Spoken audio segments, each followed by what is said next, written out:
ওম ভৈরবায় নমঃ। ওম কালরাত্রায় স্বাহা। ওম শ্মশান বসিন্নায় নমঃ। এসো, এসো, কোথায় তোমরা? বারবার তোমাদেরকে ডাকছি আমি, আবার সামনে এসো, কোথায় তোমরা?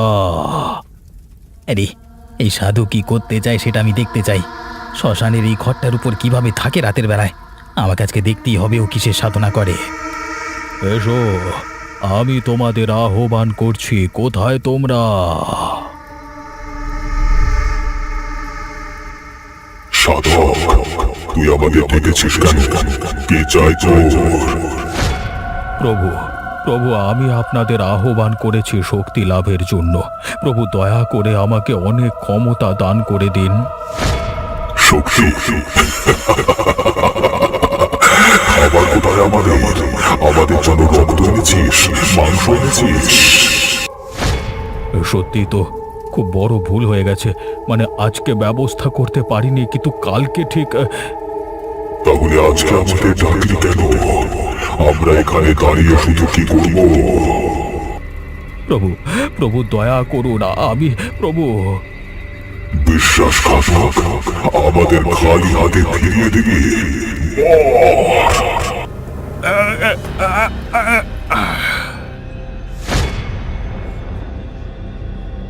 বেটা সাধুকে মেরে ফেলেছি। চলো আমরা সবাই এখান থেকে চলে যাই।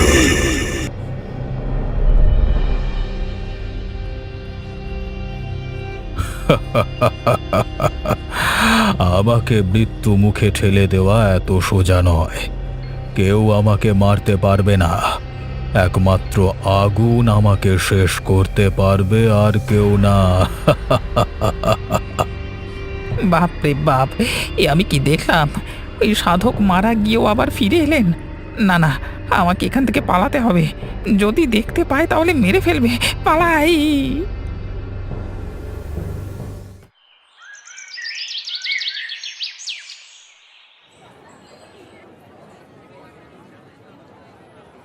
কে দিবাকর, আজকে এত সকালে? আরে এমনিতে তোমার আসতে মোটামুটি অনেকটাই বেলা হয়ে যায়। আরে হরিপদ কাকা, আজকে আমার মেয়ে আসছে, তাই জন্যই এত সকাল সকাল মাংস নিতে চলে এলাম। তোমার মেয়ে তো শহরে পড়াশোনা করে, খুব বুদ্ধিমতী মেয়ে। আর যাক, অনেক দিন বাদ তাহলে আসছে তোমার মেয়ে। আর নাও নাও, আজকে বেশি করে মাংস নিয়ে যাও। আজকে দুপুরের ট্রেনে আসছে, মানে নিশ্চয়ই এসে অনেক খিদে পেয়ে যাবে, এতটা আসছে তো সেই জন্যই বেশি করে আরে হ্যাঁ হ্যাঁ, তা তো দেবই। আচ্ছা, তোমরা নিজেরাই রান্না করে খাবে? তার মানে আমি ঠিক বুঝতে পারছি না তোমার কথা। আরে আমি তোমাকে বলতে চাইছিলাম, আরে আমার কবে নেমন্তন্ন হবে তোমার বাড়িতে, সেটাই জিজ্ঞেস করছিলাম। তাই বলো? আরে হবে হবে, একদিন তোমাকে নেমন্তন্ন করে খাওয়ানো হবে নিশ্চয়ই। হ্যাঁ, আমি অপেক্ষা করব কবে খেতে পাই না পাই সেজন্য। ঠিক আছে, এই নাও, তোমার মাংস হয়ে গেছে। গৃহস্থের জয় হোক। মা, ক্ষুধার্ত এক সন্ন্যাসী দাঁড়িয়ে আছে, দুটো ভিক্ষা দেবেন না?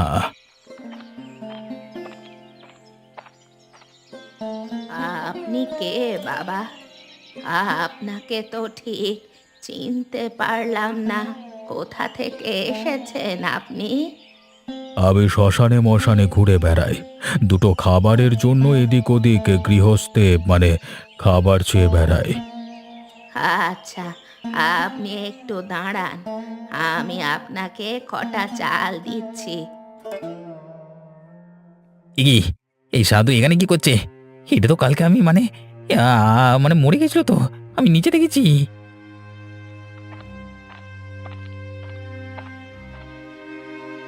তুমি এখানে কি করছো মা? দুপুরবেলা তোমার ঘুম নেই? কি করছো ওখানে দাঁড়িয়ে? হ্যাঁ, ওই সাধু বাবাকে কিছু চাল দিচ্ছিলাম। কাউকে কিচ্ছু দিতে হবে না। তুমি এই মুহূর্তে ভেতরে চলো, একদম বাইরে বের হবে না বলে দিলাম। তুমি এরকম আচরণ করছো কেন বাবা? আমাকে যদি দুটো ভিক্ষে দিয়ে সাহায্য করো। আপনার সঙ্গে একটি কথাও আমি বলতে চাই না। আপনি এখান থেকে চলে যান, চলে যান, এখানে দাঁড়িয়ে থাকবেন না বলে দিলাম। রাখাল, একজন সাধক মানুষের সাথে এ কি আচরণ? তুই কি ভুলে গেছিস? আমি কিছুই বলিনি। তোমাকে ভেতরে যেতে বলেছি, তুমি ভেতরে চলো, এখানে দাঁড়িয়ে থাকবেন বলে দিলাম। সাধু বাবা, আপনি কিছু মনে করবেন না। আমার ছেলে মানে দেখো, আর একটা কথা না, তাড়াতাড়ি চলো আমার সাথে, এক্ষুনি ঘর পেতে চলো।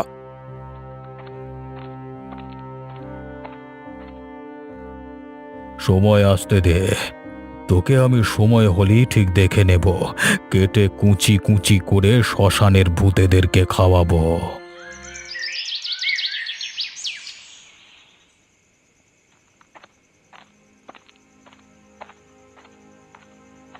কখন ট্রেনে চেপেছি, এখানে আসতে এতক্ষণ সময় লাগলো? আর কি বলবো তোকে মা, তুই আসবি জেনে আমি সকালবেলাতেই মাংস কিনে নিয়ে চলে এসেছিলাম, কিন্তু স্টেশনে গিয়ে শুনলাম ট্রেন অনেকটা দেরি হবে আসতে। সত্যি বাবা বিরক্ত করে দিল। কত যে খিদে পেয়েছে তোমাকে বলে বোঝাতে পারবো না। খিদে পেয়েছে বলছিস? আমাদের অনেক থেকে খিদে পেয়ে গেছে। একজনের মাংস না খেলে ঠিক আমাদের খিদে দিচ্ছে না তো। আরে আরে, কে কথা বললো? কাউকে তো দেখতে পাচ্ছি না। কিরে দিবাকর, মেয়ের জন্য খাবারের আয়োজন করেছিস, আমাদের কথা ভুলে গেলি নাকি? এ কি তোমরা কারা? কি চাও আমার কাছে? অনেকদিন কাউকে মেরে মাংস খাওয়া হয়নি, এখন তোদের মাংস চাই আমি। তোদেরকে খেয়ে আমার পেটের খিদে শান্ত করতে চাই। ওরে বাবারে পূজা, আমরা কোথায় এসে পড়লাম রে? তাড়াতাড়ি চল, আমরা এখান থেকে পালিয়ে যাই, না হলে আমাদেরকে মেরে ফেলবে রে পূজা। বাবা, আর এক মুহূর্ত এখানে দাঁড়ানো যাবে না। তাড়াতাড়ি চলো, আমরা পালিয়ে যাই। পালিয়ে তুই যাবি কোথায় দিবাকর? তোকে তো শেষ হতেই হবে। তোকে জমের দুয়ারে পাঠিয়ে সূত্রপাত করবো আমরা, কেউ বাঁচাতে পারবে না তোকে। লাগছে লাগছে, দয়া করে ছেড়ে দিন। আপনার কোনোদিন রাতের বেলায় পথ দিয়ে আসবো না, দয়া করে ছেড়ে দিন, প্রচন্ড লাগছে, লাগছে। ছাড়ো, আমার বাবাকে ছাড়ো। তোমরা এখান থেকে চলে যাও। আমরা তোমাদের কোনো ক্ষতি করিনি। তোমরা কেন শুধু শুধু আমাদের আক্রমণ করছো? আমাদের কি দোষ? তোরা থাম শয়তানের দল, এখান থেকে ফিরে যা, তোদের বাসস্থানে তোরা ফিরে যা, এখানে আসবার চেষ্টা করবি না কখনো, ফিরে যা। ছাড়বো না, ওকে মেরেই তবে আমাদের শান্তি। কেউ আমাদের আটকাতে পারবে না, কেউ না। তবে রে শয়তানের দল, তাহলে তোদেরকে তো বন্দি করতেই হবে, আর তাছাড়া কোনো উপায় তোরা রাখলি না, তোদের কেউ বাঁচাতে পারবে না আর। ওম ভৈরবায় নমঃ, ওম কালরাত্রায় স্বাহা, ওম শ্মশান বসন্নায় নমঃ।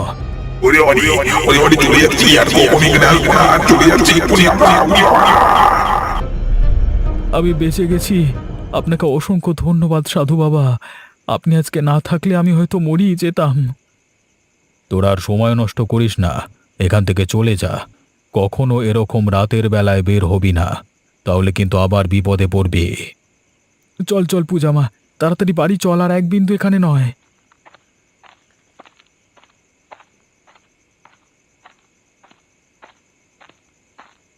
ওই যুবতী নারীকে যতক্ষণ না বলি দিচ্ছি ততক্ষণ আমার শান্তি নেই। আজকে ভূতগুলো ভালোই কাজ করেছে।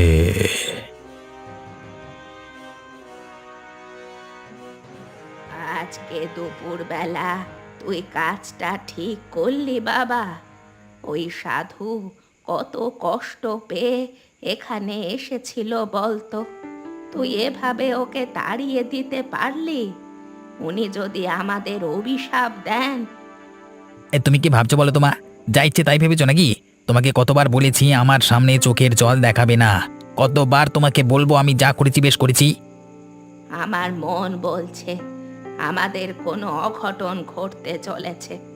ওই সাধু আমাদের অনেক অভিশাপ দিয়েছেন, এখন ওই অভিশাপ থেকে আমরা কিভাবে মুক্তি পাবো রে বাবা? তোমাকে আমি বলেছি না ওই সাধু আমাদের অভিশাপ দেবার ক্ষমতা নেই? তুমি সত্যটা জানো না বলি এখনো আমার সঙ্গে কথা বলতে পারছো, যদি সত্যটা জানতে। তুই কি সত্যি কথা বলছিস? আমি কিছুই বুঝতে পারছি না, আমাকে বুঝিয়ে বল। তাহলে শোনো তোমাকে বলি, ওই সাধুকে কালকে রাত্রে আমি মরে যেতে দেখেছিলাম ভূতের হাতে ওই শ্মশানে। কি বলছিস কি তুই বাবা? আমার তো বিশ্বাস হচ্ছে না। আমি জানি তোমার আমার কথা বিশ্বাস হবে না, এই জন্যই তোমাকে কিচ্ছু বলতে চাইনি। কথাটা আমি তোমাকে বললাম, আমি সজ্ঞানে সমস্তটা দেখেছি। তোমার যেন আবার পাঁচ কান্না করা হয় বলে দিলাম। তার মানে কি বলতে চাইছিস? আজকে দুপুরে যে সাধু আমাদের বাড়িতে এসেছিল সে কোনো... হ্যাঁ, একদম ঠিক ধরেছ। সে কোনো মানুষ নয়, ভূত। তাহলে ওর উদ্দেশ্য কি ছিল? আমাকে কি মেরে ফেলতো? তোমাকে সে কথা কে বোঝাবে বলো তো? মানুষের ভালো করতে গেলে ক্ষতি হয় সেটা আমি জানি, কিন্তু নিজের মাকে আমি কিভাবে বোঝাবো যে কোনটা তার পক্ষে ভালো আর কোনটা খারাপ?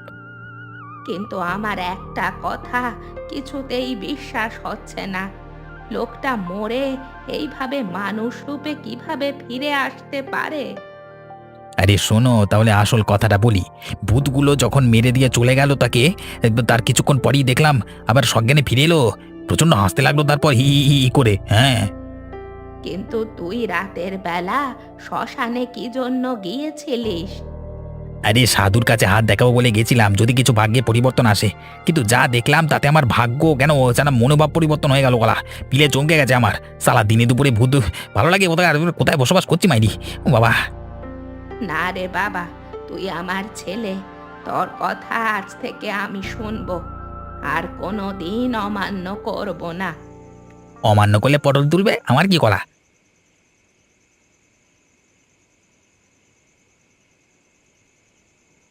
কি বলছো কি তুমি? তোমরা সত্যি করে ভূত দেখেছো? আমার যে এখনো বিশ্বাস হচ্ছে না। কি আর বলবো মা, বাবার গলার উপর এখনো আঁচড়টা দেখতে পাচ্ছ তো? কিভাবে যে বাবার গলা টিপে ধরেছিল, তুমি দেখলে ভয় সেখানে অজ্ঞান হয়ে যেতে। তুমি কিছু বলছো না কেন? চুপ করে আছো কেন?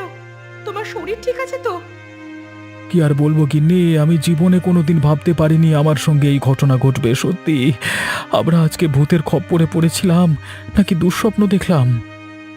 বাবা, আমার মনে হচ্ছে কেউ বা কারা বদমাইশি করে এই ভূতেদের জাগিয়ে তুলেছে। না হলে এতদিন তো এরকম হয়নি। হ্যাঁ, হয়নি তো। আর ওই সাধু বাবার কথা ভাব, উনি যদি ঠিক সময় মতো সেখানে না এসে পৌঁছাতেন তাহলে... আমি শহুরে শিক্ষিত মেয়ে হয়ে গিয়েছিলাম, এসব ভূত প্রেত বিশ্বাস করতাম না। কিন্তু আমার বন্ধুদেরকে গিয়ে বলবো এসব ঘটনা, কিন্তু তারা কি বিশ্বাস করবে? কেউ বিশ্বাস করুক বা না করুক, আমার মতে বলে কাউকে সব কথা বলবার দরকার নেই। আর কালকে আমরা গিয়ে ওই সাধু বাবাকে কিছু দক্ষিণা দিয়ে আসবো। তাই যেও, যে তোমাদের সাহায্য করেছে তাদের অবশ্যই ধন্যবাদ দেওয়া উচিত।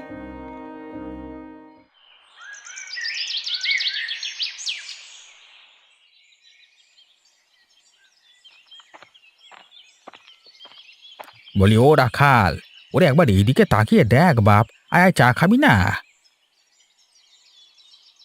এখন চা খাবার সময় নেই কাকা, একটু কাজের খোঁজে যাচ্ছি। হ্যাঁ, আই তোর দ্বারা আর কাজ হবে বলে মনে হচ্ছে না। বলি, বয়সটা তো কত হলো জানিস তো? আর কবেই বা কাজ করবি, কবেই বা ঘর বানাবি, কবেই বা বিয়ে করবি বলতো? এই সকালবেলাতে বাঁকা কথা না বললে তোমার হয় না নাকি? ওরে, তোকে সৎ যুক্তি দিচ্ছি, সেটা গ্রহণ কর। দরকার হলে যা আমাদের শ্মশানে যে সাধু বাবা থাকে তার কাছে একবার হাত দেখিয়ে একটু তাবিজ টাবিজ নিয়ে আয়, তাতে যদি ভাগ্য একটু ফেরে। কোনো সাধুর কাছে যাওয়ার দরকার নেই, আমার ভাগ্যে থাকলে এমনি হবে। তোমার সব ফালতু কথা না বললে হয় না নাকি? যা বাবা, আমি খারাপ কথা কি বললাম? আরে সাধু বাবা তো ভালো ছাড়া খারাপ করবেন না। শুধু যদি একটু দক্ষিণাটা... ব্যাস ব্যাস, তোমাকে আর জ্ঞান মারতে হবে না। নিজের কাজ চুপচাপ করো। এই শুধু শুধু পেছুটিকে আমার সময় নষ্ট করলো, যত সব পোঁত পাকা লোক কোথাকার। যা নয় তাই বলে বেড়ায়, ভালো লাগে না ওগুলো পোঁত পাকা লোক কোথাকার। আজকালকার ছেলেদেরকে ভালো কথা বলা যাবে না। এই গ্রহের ফেরে যে এসব হয় ওদেরকে কে বোঝাবে এরপর? যা পারে করুক, আমার কি। প্রণাম নেবেন গুরুদেব, এই সামান্য ফল আপনাকে দেওয়ার জন্য এসেছি, গ্রহণ করুন বাবা। আরে আমার জন্য আবার এত কষ্ট করবার কি দরকার ছিল? এসবের কি প্রয়োজন ছিল বাবা? ও কথা বলবেন না বাবা, আপনি আমাদের জন্য যা করেছেন তার বলে বোঝানো যাবে না। আপনি সত্যিই মহান। আমার স্বামীকে আপনি মৃত্যুর হাত থেকে বাঁচিয়েছেন। সে সবই তোমার স্বামীর কপালে লেখা ছিল। আবার সেখানে যাওয়া, তোমার স্বামীকে উদ্ধার করা, সবই ওপরওয়ালার লিখন। সেই লিখন কেউ খণ্ডাতে পারবে না গো। কিন্তু সাধু বাবা, আপনি যে সারাদিন রাতে শ্মশানে পড়ে থাকেন, আপনার ভয় করে না? ওই ভূতেরা যদি আপনার ওপর আক্রমণ করে? আমার ভয় বলে কোনো জিনিস নেই, আর কাকেই বা ভয় করব। আমি ভূত প্রেত দৈত্য দানবের অনেক ঊর্ধ্বে চলে গেছি। কেউ আমাকে চাইলেও ভয় দেখাতে পারবে না। দাঁড়া দাঁড়া, আমি কিছু একটা সংকেত পাচ্ছি, দাঁড়া আমাকে শুনতে দে। এ কি দেখছি আমি? কিছু কিছু খারাপ দেখলেন বাবা? কি হয়েছে যদি আমাকে বলতেন। তোমার মেয়ের সমূহ বিপদ। কালকে যে মেয়েটি তোমার সাথে ছিল, আশা করছি সেটা তোমারই মেয়ে। হ্যাঁ বাবা, কেন কি হয়েছে? মানে ওর মানে তোমাকে শেষ করতে না পেরে ওই ভূতেরা ঠিক করেছে তোমার মেয়ের উপর আক্রমণ করবে।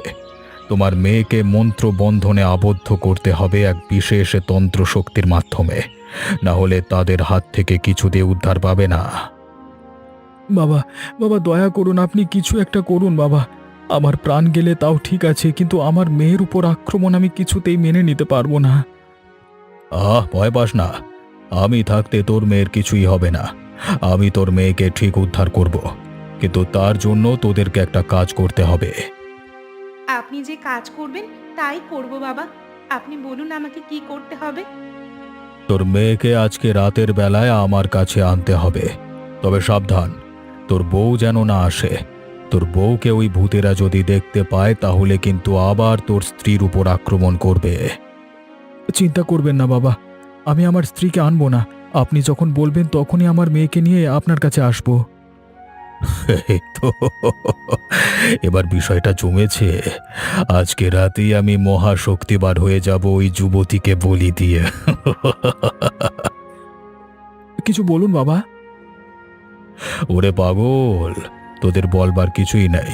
তোরা এখন এখান থেকে যা, তোর মেয়েকে রাতের বেলায় আনবার জন্য প্রস্তুতি নে। আর হ্যাঁ, সাবধান, কথাটা 5 কান যেন না হয়, তাহলে কিন্তু তোর মেয়ের বিয়ে হবে না।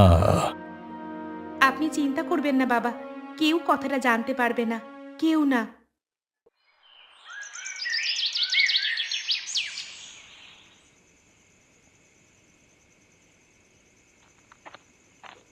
আহা, কতদিন পর মাংস খাবো। হ্যাঁ, আর নিজে রান্না করে খাবার মজাই আলাদা। হ্যাঁ, গিন্নি থাকলে এতক্ষণ আমাকে কথা শুনিয়ে মেরে দিত। হ্যাঁ, এই সুন্দর জ্যোৎস্না রাতে একটা গান গাইতে ইচ্ছে করছে। হ্যাঁ, মধুমালতী ডাকে আয়, ফুল ফাগুনের খেলায়, মধুমালতী ডাকে আয়। এই নে এসে গেছি। ওরে বাবারে, মরে গেলাম রে! এ কে রে তোরা? ও বাবা! বেশি চিৎকার না করে এবার হাড়ের মাংসগুলো আমাকে দিয়ে দাও দেখি, না হলে তোকে খতম করে ফেলবো। না না না না, আমি মাংস কাউকে দেব না। তোরা এখান থেকে চলে যা। তোরা আমাকে ভয় দেখাতে পারবি না। আমি আমার কষ্টের টাকায় কেনা মাংস কাউকে দেব না। তুই আমাদের চোর টাকা ধরিস না, ভালো করে মুখের দিকে তাকিয়ে দেখ আমি কে। ওরে বাবারে, ভূত রে বাবা! বাঁচাও, কে আছো? বাঁচাও! শালা শালো, তোকে এভাবে ছেড়ে দিলে হবে না। তোকে আজকে মেরেই ফেলবো আমরা। অনেকবার বললাম ভাবে ভাবে মাংসটা দিয়ে এখান থেকে পালিয়ে যাবে, কথা শুনবি না। এখন কেউ তোকে বাঁচাতে পারবে না আমাদের হাত থেকে। তুই মর শালা। দয়া করো ভাই, ভাই আমাকে এবারের মতো ছেড়ে দাও ভাই। আমি আর কোনোদিনে পথ দিয়ে মাংস নিয়ে আসবো না ভাই। ছেড়ে দাও ভাই। তুই বেঁচে থাকলে তো আসবি।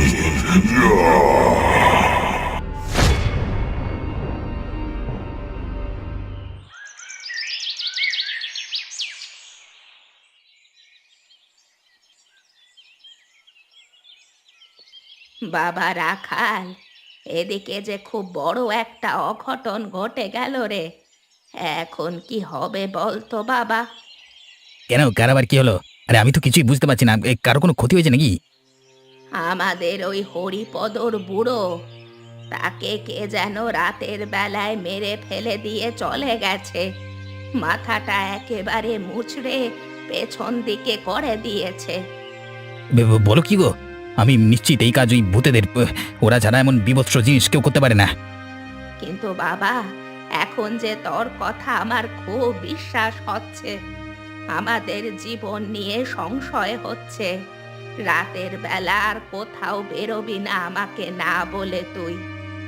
আরে আমার কথা বাদ দাও, ওই সাধুকে সাহায্য করতে হবে, নাহলে ওই সাধু সকলের ক্ষতি করে বেড়াবে এইভাবে। ওর পোষা ভূতেদের নিয়ে কাণ্ড করাচ্ছে। গ্রামের লোকেদেরকে একবার বলে দেখবো আমি, তারা যদি এই কথা বিশ্বাস করে। তোমার কি মাথা খারাপ হয়ে গেছে নাকি? ওদেরকে এসব কথা বলতে আছে? উল্টে ওরা আমাদের নামে দোষ দিয়ে দেবে। কিন্তু কিছু একটা করতে হবে, মা সাধুর 12টা বাজাতে হবে। তুই কিছু করতে যাস না বাবা একা একা। আমার খুব ভয় করে। তোর যদি কিছু হয়ে যায় আমি কি করব বলতো? তোমাকে অত চিন্তা করতে হবে না আমাকে নিয়ে, কিচ্ছু হবে না আমার। কিন্তু আমরা যদি এভাবে চুপ করে বসে থাকি তাহলে ওই সাধুর আরো বার বেড়ে যাবে।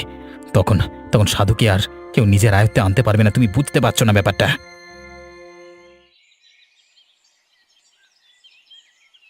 তুই আর একটা কথা বলবি না পূজা, আমি তোর বাপ। আমি তোকে যা বলবো তাই হবে। তোর কথা আমি একটাও শুনতে চাই না।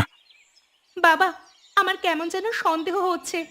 আমার এসব একদম ভালো লাগে না। যদি ওই ভূতদের আমাদের উপর নজর থাকে তাহলে আমি এখান থেকে শহরে চলে যাচ্ছি। তাহলে তো সমস্যার সমাধান। ওরে তুই বুঝতে পারছিস না, আজকে হরিপদ কাকার এই অবস্থা হয়েছে, কালকে তোর হবে না সেটা কেউ বলতে পারে না। আমি তোর কাছে হাত জোর করছি মা, তুই তাড়াতাড়ি আমার সাথে চল। কিন্তু সাধু বাবা ওকে নিয়ে রাতের বেলায় যেতে বলেছে। না না, আমি আর রাত পর্যন্ত অপেক্ষা করতে পারবো না। আমার কাছে আমার মেয়ের জীবনটা আগে।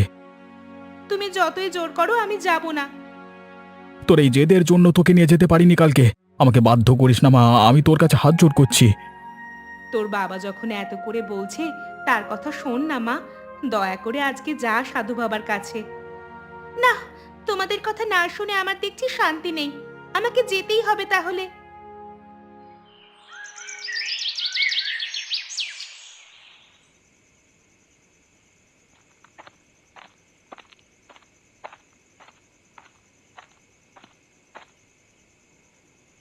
কি ব্যাপার দিবাকরদা, তুমি এই অন্ধকারের মধ্যে তোমার মেয়েকে নিয়ে কোথায় চলেছ? যাবো একটু সাধু বাবার কাছে, এই শ্মশানের দিকে একটু দরকার আছে। কি বলে তুমি? এত রাতের বেলা সাধু বাবার কাছে? তুই খেয়ে দে কোনো কাজ নেই নাকি? কি কি ভেবেছো তুমি? কেন বলতো, হঠাৎ এরকম ব্যবহার করছিস কেন তুই?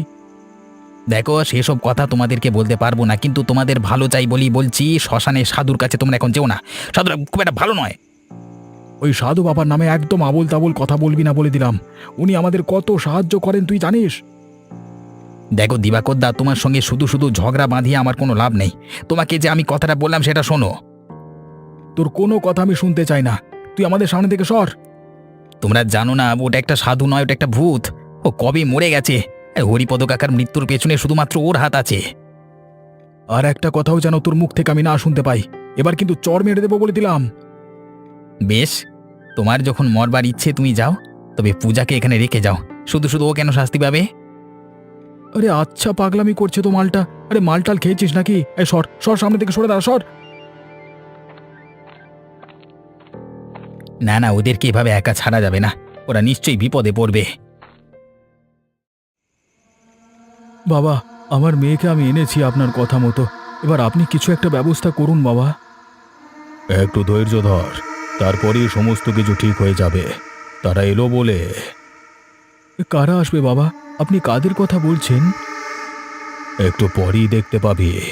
ওম ভৈরবায় নমঃ, ওম কালরাত্রায় স্বাহা, ওম শ্মশান বৈশিন্যে নমঃ। এসো এসো, কোথায় তোমরা? তুই আবার কি জন্য আমাদেরকে ডেকেছিস? আগের বার আমাদেরকে ডেকেছিলিস কিন্তু কোনো খাবার দিসনি। এবারে আর সেই ভুল হবে না। এবারে আমি তোমাদের জন্য খাবারের ব্যবস্থা করেছি। এই যে আমার পাশে আছে তোমাদের খাবার, ওই মেয়েটাকে আমার জন্য রেখে দিয়ে লোকটাকে খেয়ে নাও। বাবা, আপনি এসব কি বলছেন? আমরা কিভাবে মানে? আমি মিথ্যে কথা বলেছিলাম। তোদেরকে আজ শেষ করব। তোর মেয়েকে বলি দিয়ে আমি আমার ক্ষমতা লাভ করব। রাখাল কাকা ঠিকই বলেছিল বাবা। ওই সাধুর চোখ দুটোর দিকে তাকিয়ে দেখো, ও মানুষ নয়, ভূত। আর এসব কথা বলে কোনো লাভ নেই। কেউ তোদের এখন আমার হাত থেকে বাঁচাতে পারবে না, তোদের মরতে হবে।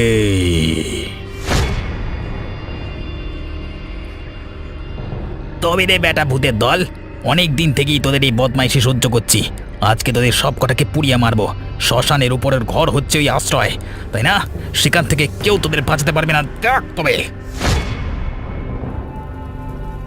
আমাদেরকে ছেড়ে দে, ছেড়ে দে আমাদেরকে, কোনোদিন করবো না, ছেড়ে দে। তোদেরকে ছেড়ে দিলে তোরা আমাদের ক্ষতি করবি, এই তোদের শেষ।